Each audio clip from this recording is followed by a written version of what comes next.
Welcome to the next iteration of how to use eBird to understand what's going on with migration, coming and going of bird species around you at your feeder, in the canopy, or wherever you go out birding. And I've chosen to do this today because it is a particularly important day with regard to one particularly important feeder species. And again, we're using eBird to demonstrate this. So that's ebird.org.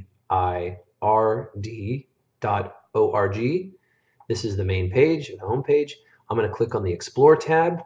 We're going to go down to bar charts. These are the Explore features. Bar charts is the one I'm going to use right now. And we're going to choose Florida from the list of regions. We're in the United States. You can change that if you want. But I'm in Florida. I'm in Gainesville, Florida, and I'm going to choose Florida. I'm going to create a regionally rich picture today. So I'm going to choose counties in Florida. Continue. Now, Alachua is where I am, and it has particularly good data, but in order to create a regionally rich picture, I'm going to select the counties that are around or contiguous with Alachua, and that means Bradford, Clay, Columbia, Gilchrist, Levy, Marion, Putnam, and Union. This could be particularly important. Pulling in counties or areas around you could be particularly important if you're not in a data-rich area. Alachua County has a lot of data that's going into eBird, so I really like the graphs that I get from Alachua County. But this is a way to increase the accuracy of the graphs that you're getting for whatever species you're looking at. So click Continue. It's going to generate a list of all the avifauna that have been reported or in the database for eBird in those counties that I chose. I'm going to look at American Goldfinch, and I'm going to use Control F, the generic search feature in Windows, and I'm going to get myself directly to American Goldfinch that way. Or you could scroll through the list. It's just a really long list, a few hundred birds. I'm going to click on American Goldfinch, the word, and here is my frequency graph. And again, frequency is the percentage of eBird reports that actually contain at least one goldfinch. And so again, this is the regionally rich picture that I created, and you'll see that as I move the cursor along here to points on the graph, it shows me the date. So if you look, we are currently at the peak of goldfinch activity for the spring on the 22nd of March. So the significance here, though, and the reason I didn't want to wait any longer to do this little tutorial, is because after the 22nd, historically speaking, we begin the decline into migration. So activity levels for most people should begin declining. There is likely going to be a fair bit of activity continuing, because if you look, this although it is consistent and fairly steep, this decrease in activity, or this decline in activity, drags out all the way into the 1st of May and even a little bit later. So the peak of activity is traditionally today, but if you look, we go one more week. It actually goes a little bit more than a week, because the data points that eBird puts up start on the 1st of each month. So we're looking at April 1st here. Still a pretty good amount of activity, a little bit more than a week from now. On April 8th, we're looking about half of the birds that have built up this spring will have departed by April 8th. And then on the 15th, we're looking to be down about 75%. So a quarter of the birds or so that had built up have departed. And then by early May, hardly anybody has any goldfinches left. And of course, in the summertime, they are gone. So remember that. Now we're going to go up here to this Change Species button. Oh, by the way, we're looking at date range historical here. Just remember that. These are historical graphs. I'm not going to get into changing the date ranges during this video. There's already a lot going on. So we're going to go back to Change Species, and I'm going to add another important species that feeders these days, chipping sparrow. Now, note that I'm going to leave American Goldfinch checked here. I'm adding chipping sparrow. I'm going to click Continue, and when I do that, it gives me a graph with both species represented. So if you look, we're on pretty much the same trajectory with chipping sparrow. Chipping sparrow is represented by the blue line. The frequency has been a little bit greater than American Goldfinch. Frequency of occurrence has been a little bit greater. And then it's dropping off as American Goldfinches increase. Chipping sparrows have already started to migrate out, although, once again, That migration is protracted and continues on into April. So we have plenty of people still getting feeder activity. I guess if you want to make an application to how do you treat how do you treat your seed purchases here, this is the time of year that a lot of people begin to think, do I really need to get an extra bag of Nyjer? Because the experience with a lot of people is that they stockpile on Nyjer because they have a whole lot of American goldfinch activity. They get a big 20-pound bag, and then sometime in the next week or so, before they've gotten halfway through that bag, the goldfinches, every one of them, boom, they're gone.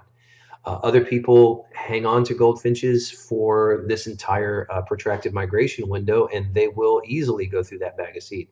So it's always somewhat of a bet, of whether or not you're going to get through that bag of seed. And this is the time of year to be particularly mindful of exactly what your activity looks like before you stockpile more Nyjer. Now, millet is less of a risk here because there are plenty of other birds that eat millet. So if you still have a lot of chipping sparrows, then get that millet, and you know that a lot of other species are going to consume it readily. Now, I also want to add another species in here to have a look at, Baltimore Oriole. And we're going to once again leave the other two species checked and allow Baltimore Oriole to populate on this graph with the other birds. So notice that Baltimore Oriole looks a little bit different, but we still are seeing the departure at about the same time. Now, I'm going to go back up here, though, and I'm going to take American Goldfinch and Chipping Sparrow off because I want the graph to look a little, I want to be able to concentrate on the Baltimore Oriole graph a little bit more. There we go. This gives us a little bit better picture of what exactly the Baltimore Oriole's behavior and why we see certain feeder patterns occurring. So here in this range where I'm moving my cursor right now, you see the vertical line of going back and forth on the frequencies here, on the data points here. This is where we had so much winter activity. Now what happens here in this decline of activity is actually when those overwintering feeder birds start to move out. The reason that it comes back up is because here we are in mid-April, sorry. The reason that it comes back up is because the Baltimore Oriole overwinters all the way into, I believe it overwinters all the way down into northern South America. And so you have a fully migratory component of the species that's coming back through the area. And so this little dip once again represents, or this big dip represents, for the most part, the departure of overwintering feeder birds from the area. And this increase is what people are reporting from seeing in the field as the migrants come through. So there you have a little bit of a lesson on the Baltimore Oriole's nuances, the nuances of its overwintering feeder behavior and migration, and why you see these distinct peaks and valleys. Okay, another species to look at that's hugely important. I'm going to go ahead and uncheck Baltimore Oriole, and we are going to look at Ruby-throated Hummingbird, because here we are coming into the peak of activity, or one of the peaks of activity. So a lot of people have been asking in the last month, when do I expect to see the Ruby-throated Hummingbirds back? And you can see why we're getting those questions, because we have, in early March, we have a handful of birds in the area. Only a handful of birds, and then it increases pretty rapidly as we get into mid-March and late March. And so here we are today on the 22nd. Historically speaking, we are near the migratory peak. So as I like to say, the floodgates for Ruby-throated Hummingbird migration are opening, and most people are reporting seeing 1, 2, sometimes even 3. Now those birds, that migration, like with the Baltimore Oriole, a lot of those birds keep moving, and so you see a decline, and then we pick up again. We'll talk about the Ruby-throated Hummingbird later on in the year, but that's what to know right now. The floodgates are opening, the Ruby-throated Hummingbirds are coming in. If you haven't put that feeder up yet, then you definitely are a little bit behind, so get the feeder up today. What else? Let's take a look at one more species.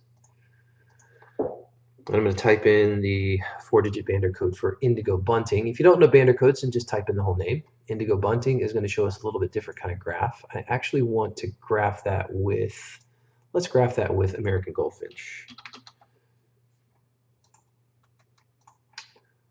Ta-da! Because very different looking graphs. Okay, the Indigo Bunting is one that is coming in just as the American goldfinch is going out. And Indigo bunting do breed in the county, but once migration is through, people don't tend to see them at feeders. And so this is why, and this is when we see them at feeders. They're migrating through in mass in mid-April. And so know that just as your American goldfinches are leaving, we see this intersection of the rise of indigo bunting. And indigo bunting is representative of a whole bunch of species that are full neotropical migrants and behave, or their graphs look a lot like this. So that was already a lot of words, and what, 1, 2, 3, 4, 5 species we looked at. So I think I better leave it at that for now, and I hope that some discussion ensues. And if you need to ask questions about what this means specifically to your feeder setup, then give us a call, email us, let's start a discussion, or just come on into the store.